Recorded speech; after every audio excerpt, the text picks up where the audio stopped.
Hi, I'm Jason Breach, Maximinster Tools. Welcome to another Workshop Wednesday. Alright, so today we're looking at water stones and a little bit of oil stones. So I understand a little bit in a minute, but not my favourite thing. Okay? So first thing, going to sharpen stuff again. Now I know we did this last time, but depending on how fine or coarse we go, we need to get rid of all these little bees. If we can hone things down, get back to straight cutting edge, and we can break this down again in a minute. Right back to a nice straight burr, even better. So we did that with the first one, the diamond stones. We looked at that, explained that a bit more. But really important. Now, water stones are a little bit different than diamond stones that we looked at before. First of all, a lot more different things available. Water stones, relatively new on the UK market if you go back 20, 30 years. Taking a bit of time, but they've become really popular. Beforehand, everybody seemed to have oil stones. I can remember going to college with some oil stones. They were given to me. They were a bit like this. They're not these ones, but similar. Alright? Now, problem with oil stones, first thing, and you've seen me pick them up and even looked at my finger, they're messy. Right? You've got to make a wooden box and everything gets covered in this. It's like, oh my God, okay? Then you've got to have something as lubricant, so you need a honing oil, okay? What does the oil do? It provides a substrate or pushes actually the metal particle away from the stone, so it carries it away from the cutting edge. The two types of stone though, oil and water, are very similar in the aspect they're both made of similar things. Now you can buy natural stone, so you can get things like Arkansas stone, you can get different colours of that, but it's becoming very rare now, alright, becoming more expensive. So most of the stones we actually get on the market are a manufactured stone, they're bonded, okay? Then can I have the one, just to, right, no, keep going, the oil stone, no, straight front, that's the one, right. This will give you a better idea, alright? Sorry guys, I should grab this when I was setting up, but alright, so you get the orange and brown, that's the same as that.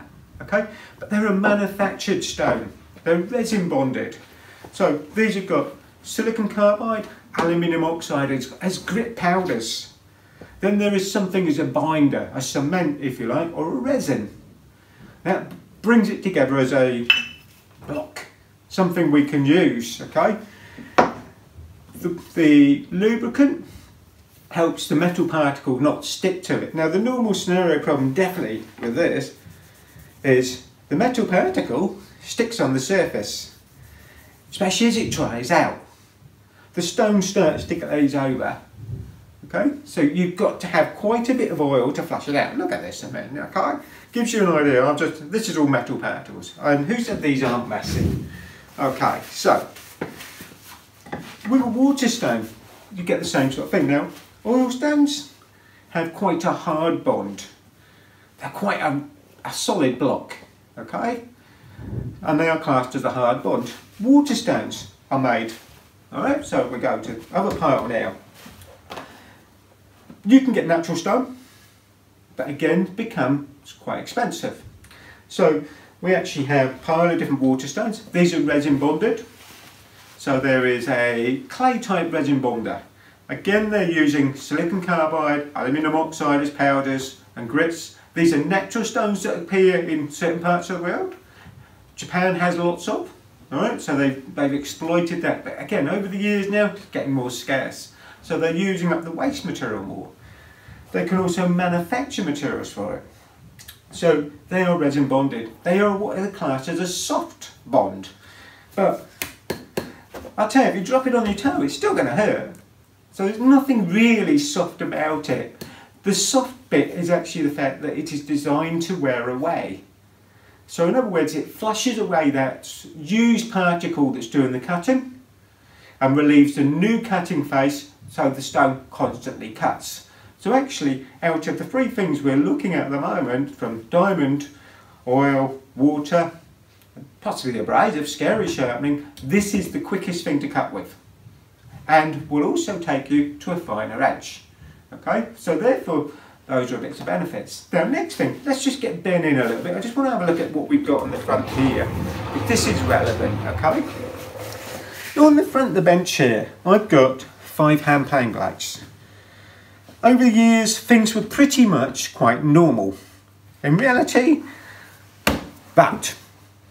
So if you went back 30 years ago, we would have, basically your hand planes and chisels were made of high carbon spring steel.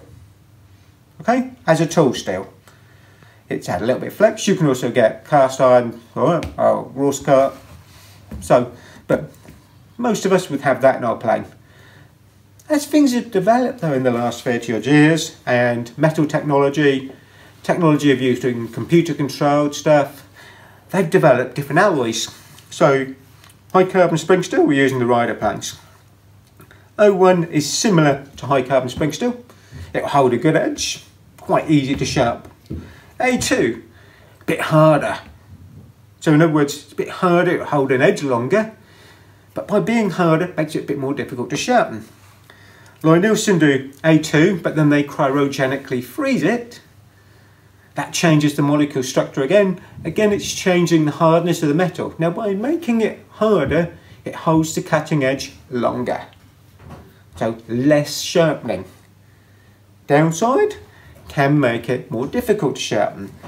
Veritas then do something called PMV11, which is actually a metal particle, as in small particles that are scintillated together to form a solid bar. This is almost getting into tungsten carbide. It's almost on that bridging point of being, so it's harder.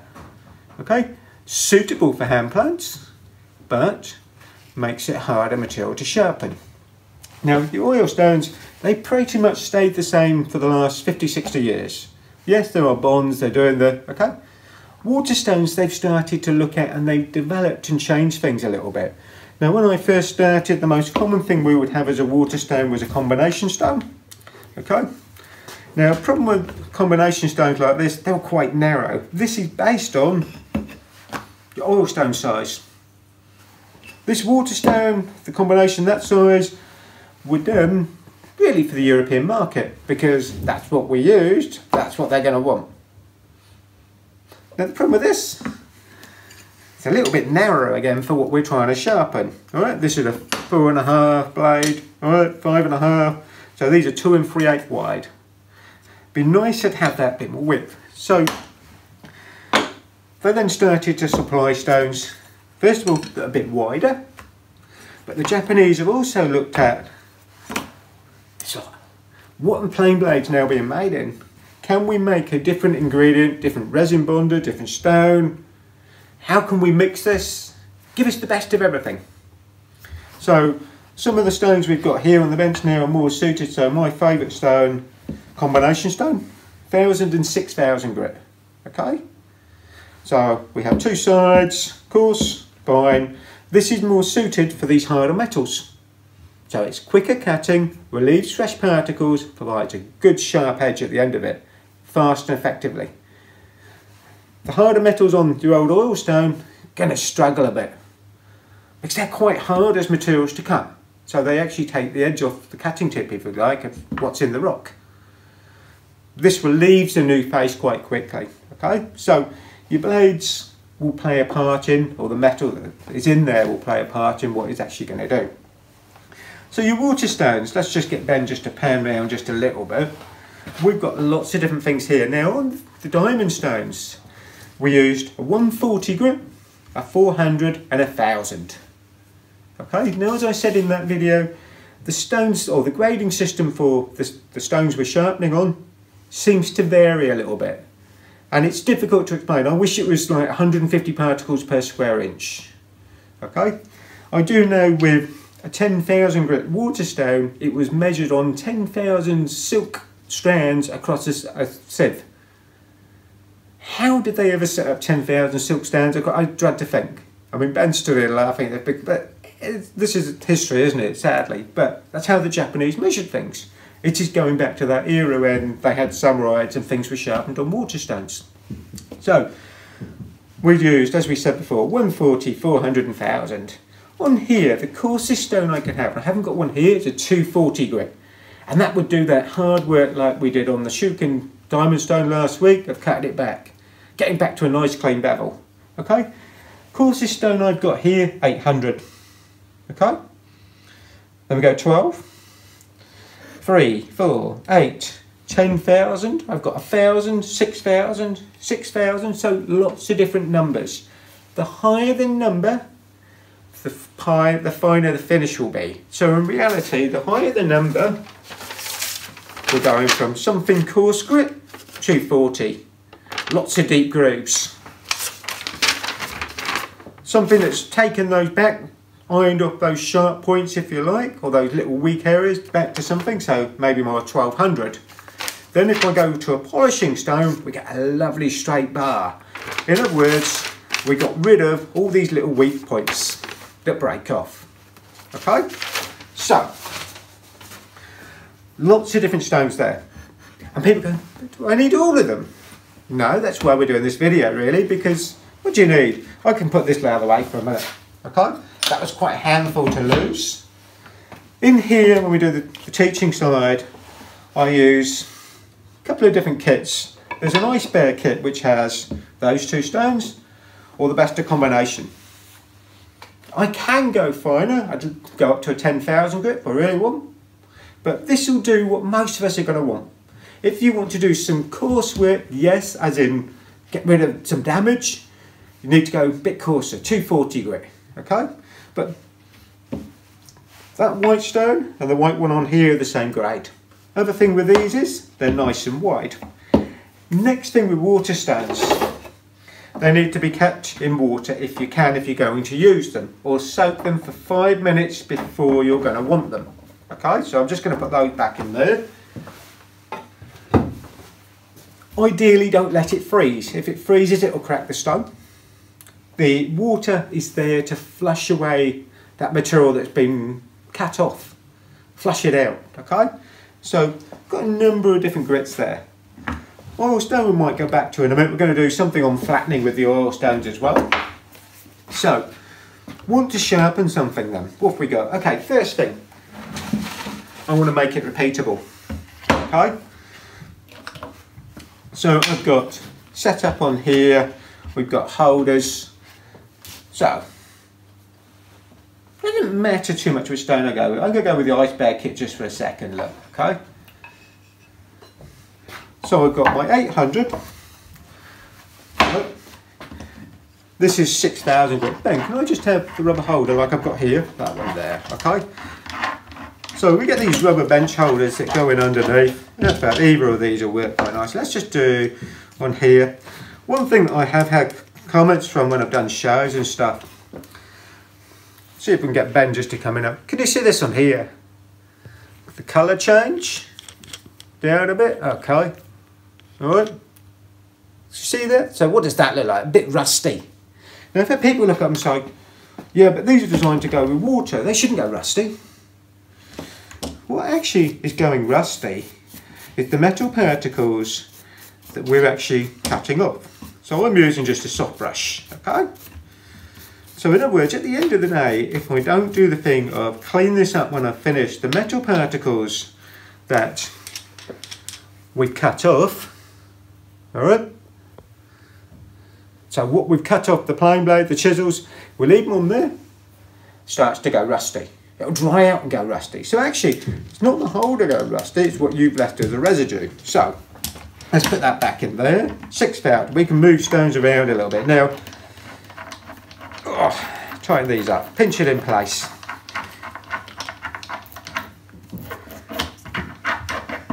Just want to pinch that up. Make sure it stays there. Now, if I went with the Besta combination stone, I might have a rubber holder. I can just have it on the bench or on something to stop the water hitting your bench. Okay? I know I said oil stones can be messy and people go, water stones can be messy then. Yes, but this is water, it's easy to clean up. Okay?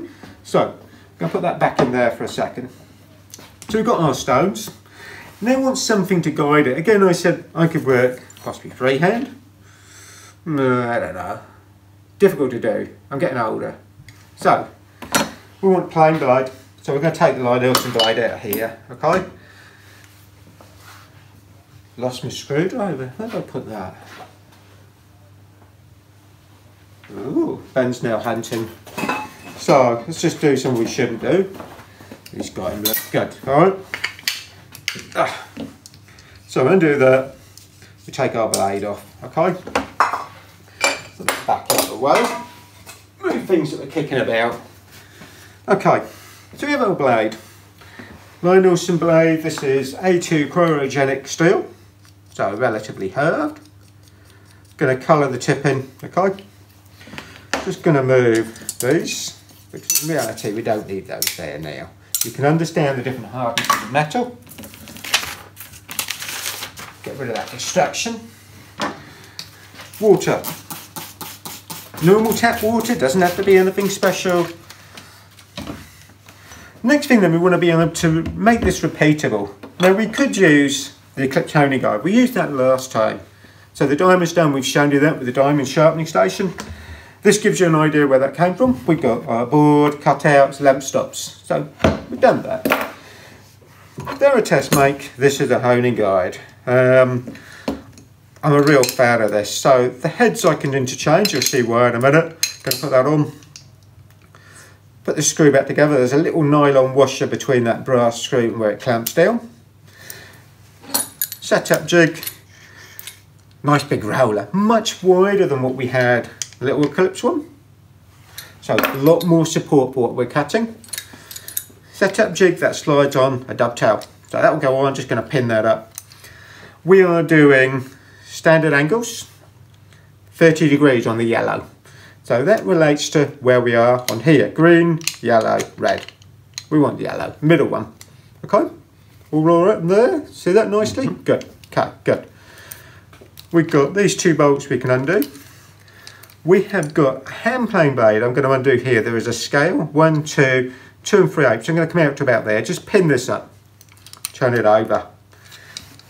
My blade, I can pick it up, slides through there, up to there. Now there's a lot more things you can do with this as a sharpening jig. There's micro bevel setups you can adjust on the roller.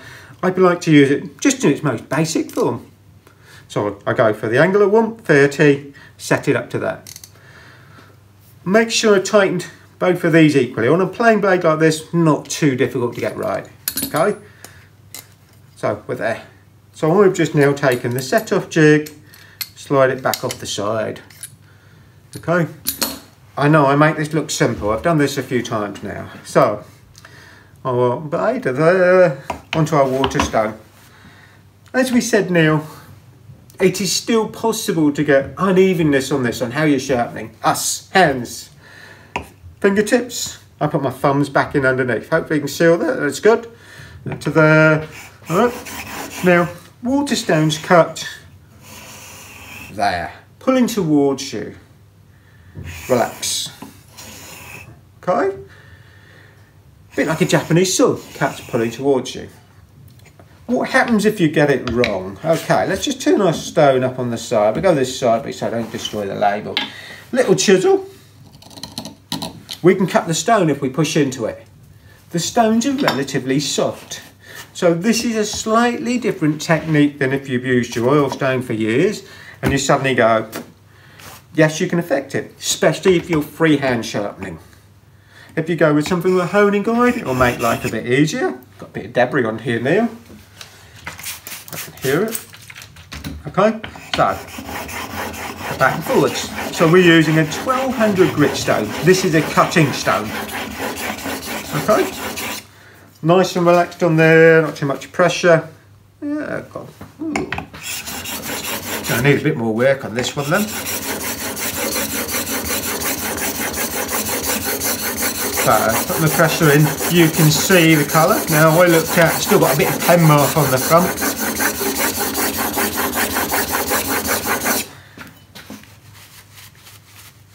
Okay, so you can see where we've lost, okay? Alright, so we've got a band back in there, that's good. So you can see our edge, okay? Still got a little bit on the front, which would suggest needs a regrind at some point. So we're back a little bit. Let's see if we can come back. Going to alter it, going to bring it back a little bit.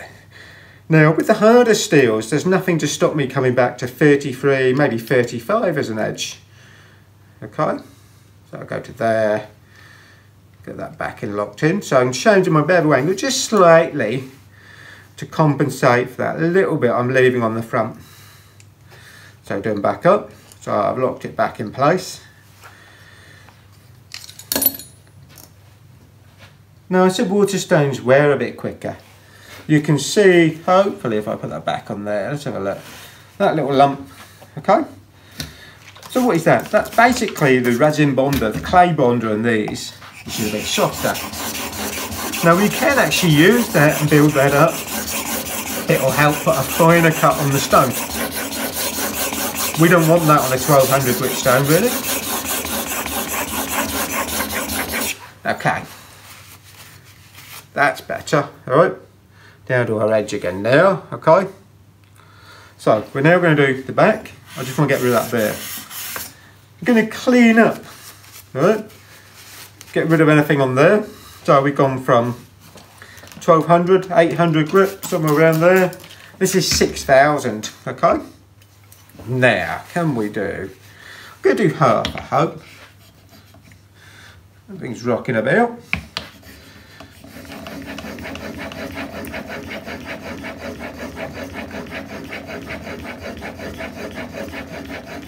I'm deliberately just trying to do half the blade for you. You can see the colour changing on the stone. The 6000 grit stone's a little bit harder than what we've used on the 1200. Look at the colour down in here. Okay, right in that corner. Thought there might be, because I've got a little bit of camber, so a bit like we did with the one the other week, trying to roll it up. Now, hopefully now, when I move it about a bit, can you see the reflection change on there? One side's more like a mirror, the other side not as shiny. Trying to get you nice and there. Okay, hopefully that shows nicely. This side, alright, which side we got there? A bit more shine on this side up to there. Alright, if I come down a little bit. The other side, not as shiny, which we haven't polished. So when we did the diamond stone, similar action, we went up to 1000 grit. It's still leaving little ridges, little V's. By doing the polishing on something like this, we're cutting that right back. So I'm going to do all the blade now. This isn't going to take off lots and lots of material. I'm also adding a little bit of pressure, left and right hand, to camber the corners off a little bit, so they don't create a tram line when we're planing with it. What we should end up with is a blade that's got polish all the way through. Okay, got to come down a bit. Nice and shiny, nice and reflective, okay. Get that mirror polish, we can do the back.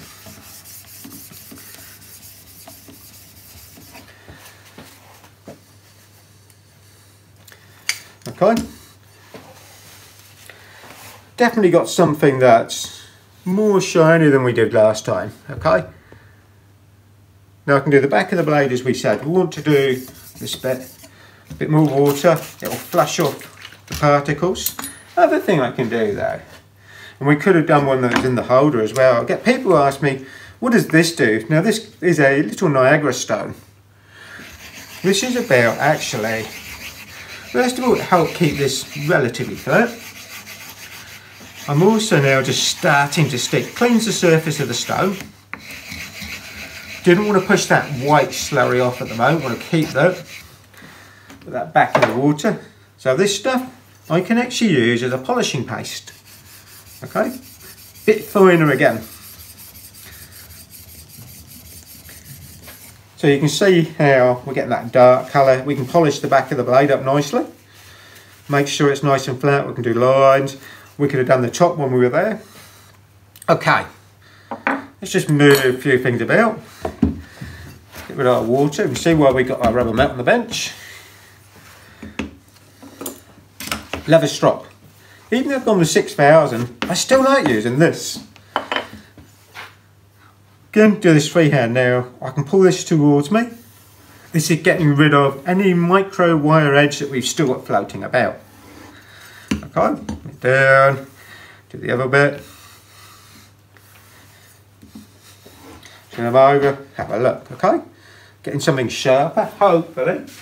But I don't want to cut my templates up, look. Should get something that's nice and sharp, easy to cut with. I think hopefully Ben's doing that. Don't crease my paper, watch my fingertips, it'll be me that does it. Okay, so you can see how the leather strop helps, gives us something just to polish that off, just that last little bit. That's an amazing shine now on the front, almost like a mirror. Okay, so the little Niagara stone's about putting this slurry on, build it up a bit more. Now, I said to you about things being soft. Now, the diamond stone's definitely more portable. Water stones, if you drop things, don't always bounce, okay?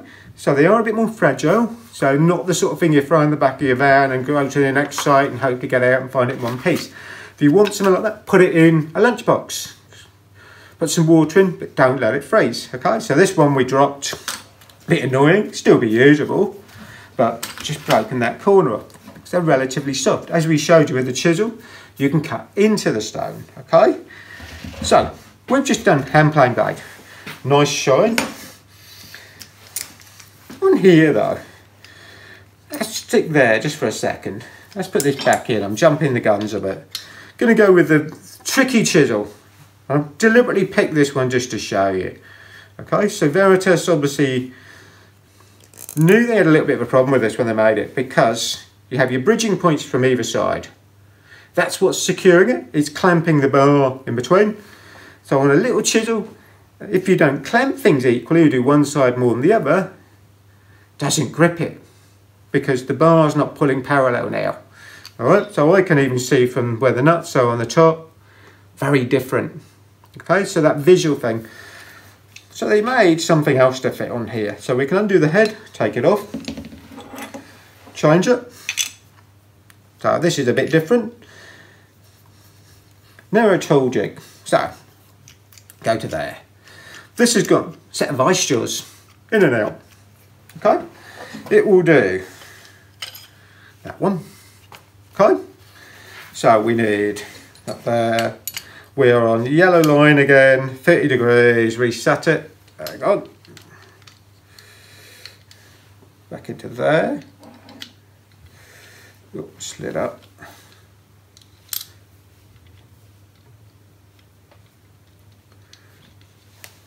Okay, see where I am. Move my chisel up too far.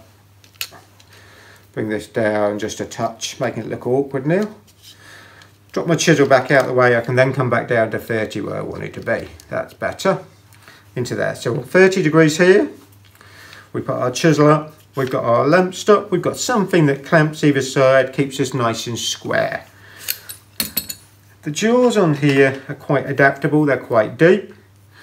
So they tend to grip most chisel shapes a bit better. So on there, hopefully, hope this is 30. Let's find out. Colour that in. So we've done our pen thing again. Just change stones a minute then. Let's get rid of those. No real reason, just to show you something else. So the Besta combination stone, definitely suited for harder metals. A little bit of moisture. Again, fingertips really working.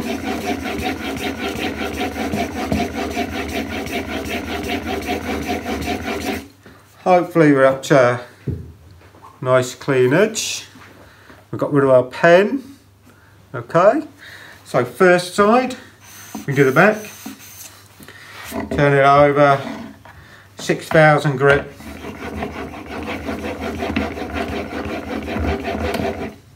Get rid of that. That's creating a lump. Now, a nice thing with this, much wider roller.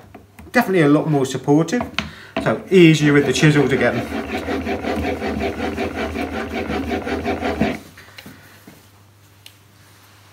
Again, we've got something now. You can see the colour coming off this, look. A little bit of paper. Clean that off.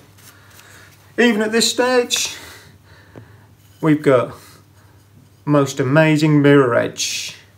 So if you magnified it, the lines that we had, something coarser stone, we've got rid of. Flatten those right back to almost nothing. Again, I can still do another strop, just to put better edge on it, okay? So, really good edge now, okay? We'll cut a bit of paper in a minute if you like, okay? If you go to any sushi restaurant around the world, the chefs sharpen with Japanese water stones. So they know they're getting a really sharp edge. Now, Ben, can you I just need you to pan back just a little bit so you can see me a little bit. I'm sorry. Okay? So, that to there. Now, we picked up small chisel. This came about from actually doing one of the shows 2 years ago. And I had a guy come over and go, yeah, that's great. You've done a big chisel, you've done a hand plane. Can you do something harder? I said, what do you mean? So he picks up this, a 1/8 chisel. Can you do that? And these are tricky to do freehand because you tend to move about too much. They won't hold in the eclipse thing. So I kind of pick it up, put it to there, lump stop, back onto there. I can drop it back so I meet my length, load it, take that off, flip this stone over, 1000 grit.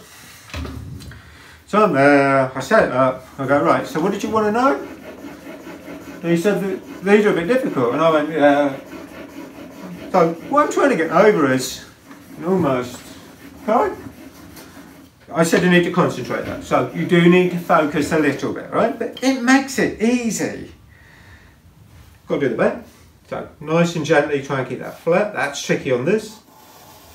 Turn it over, right? Or swap your stone, go finer. 6000 grit, work across. So nice and easy to do, takes the guesswork out of it. I can do the back nice and easily now. Leather strap one. Okay, I'll show you that in a second. Other things I find this fantastic for, quite a few of you might have, things like little rebates, shoulder planes, something smaller. Hopefully you can see that as a guide. You could come back in, Ben. Go on, yeah, bring it back in, let's show. Alright, so we're doing the same setup, okay? So we've got the chisel head, we've got our lamp stop set to 30. I can slide this over. Alright, get it back to there, lock it off. Just want to come back over just a tiny bit so I can clear the side because I've got the recess on the side of this blade. Up to the lamp stop, lock it in place. Undo the bar, take it off, turn the stone back over.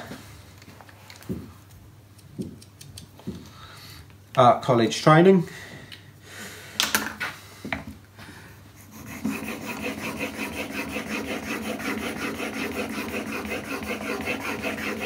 The other nice thing with this, keeps everything nice and square. Okay, does rely on you having good hand pressure.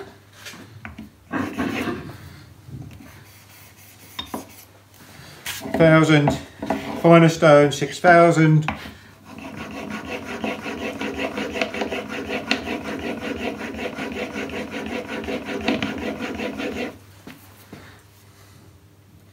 That looks good. Undo, taken back out. So something that's quite fiddly to sharpen's just been made a whole lot easier. We can do the back nicely. Finish off, like I said, leather strap. Like using that. So we've now got all three of those. I don't know if Ben can tell me where we are. Looking nice and shiny, good sharp edge. Running out of hairs. Okay. So get the idea of that we can sharpen stuff and make it nice and sharp. Make it quick and repeatable as well. It takes less time to sharpen. There's nothing more frustrating than trying to, where have I got to be? And this all ends up all rounded. You deviate off your angle, you end up spending more time sharpening. So make it repeatable, makes it quick and simple. The stones, downside. Now they're quick cutting, sharper, all right? Go finer. Now my stones shouldn't be too bad. If I get a ruler now, I can see daylight under the ruler, over the length, okay? Something Ben won't pick up very easily, but you can see I'm just holding this up. I've got a ruler or a square, something to check where. So I'm a little bit hollow now down the length. Not bad across the width at the moment. So I need to keep this flat, okay? Likewise, it's the same with oil stones. Oh my God, you can probably see daylight under that one. Okay, there is a big gap under there. So it gives you the scenario, even oil stones won't stay flat. So we need to flatten it. We are going to look at that, but we'll do that in a separate little video, how we can flatten oil stones, water stones, because it's going to take a little bit of time. So do need to make sure these stay flat. Okay, if you start lengthwise, isn't so bad. Across the width can cause more problems, definitely for a hand plane blade. Some of you, like I said, want to have a little bit of curve on your blade with your camber. You can put a bit of pressure in, that will, yes, start to wear a little bit. I tend to do that really with my finer stone. What stones do you need? You need something to cut with. So 1000 grit, 800 grit, 1200 grit is a good stone. If you want something to do rapid stock removal, go down to the 240. Something to polish with, 6000 or up. 10,000 would be lovely, wouldn't it? But gives you a mirror, totally. You can take it to that extreme. Most of us just want to be able to sharpen our hand plane or chisel, get it back in there. Maybe not going up to that extreme nature of going that far, okay? So it's quite important that we can get stuff nice and sharp. And I'll plane a bit, let's have a look. So I'll put that back in there, turn it round, bring that up without dropping over the edge. What am I going to do with this? We're just thinking about, and I've got it here. First of all, I want to just dry this. Now, if you don't plane, there's a little bit of moisture on there. Camellia oil. Why? Because we've used water as a lubricant on this. So it can be good to put a little bit of camellia oil on your blade. This doesn't affect your timber. Unlike the oil you use on the oil stone, this won't mark your wood. Want to bring that up. Good, 1/8 of an inch to go yet. A little bit there, okay. Don't want to fall off the edge of the wheel, we're about 1 millimetre back. Screwdriver knob, tighten that up. Plane, got on our little magnetic strip to hold it off the bench so we're not dropping it down on the blade. That to there. Clamp it up. Going to move a few things down there. Now your oil stone setup, very similar I suppose, apart from you're using oil as a lubricant. Like that. We need our piece of timber. So oil stone's very similar. My only dislike is the fact that they tend to glaze over a lot more. They're harder. They're a bit more difficult to keep flat if they are harder. They're messy. And I mean, look at this box. And that's it, but you've got to make your own box. When I brought him, Ben wouldn't even pick that box up this morning. He was horrified at the colour of it. He stood behind here now laughing. So, just lining our blade back up. Bit too much one side, so I'm moving the lateral movement. That's equal. We need to come back a bit now. So this is a nice easy way of setting this up. Little block of something. Before you go into any important job, we all set the blade up and go, oh, too much. Wouldn't it be better just to test it? Oh, coming forward a bit now. Patience is a thing for this, isn't it? Right, okay, that's got to be near.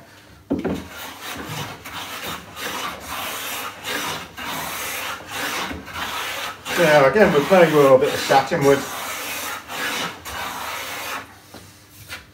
Oh, lovely. It's almost therapeutic, just making nice fine shavings. Beautiful finish. Something that's sharp. Now if it's not sharp, it's not going to do that, especially on this, okay? So, back around to here, okay. So you've got our whip, okay? Hopefully you've enjoyed that, okay? So, water stones, as we kind of said, you've seen the benefits. Few issues, trying to keep them flat, we're going to look at. Different grades, quite important. After this one, so next week's video, going to do scary sharpening. Alright? So we'll see you then, next Wednesday, 4 o'clock. Thanks then, bye.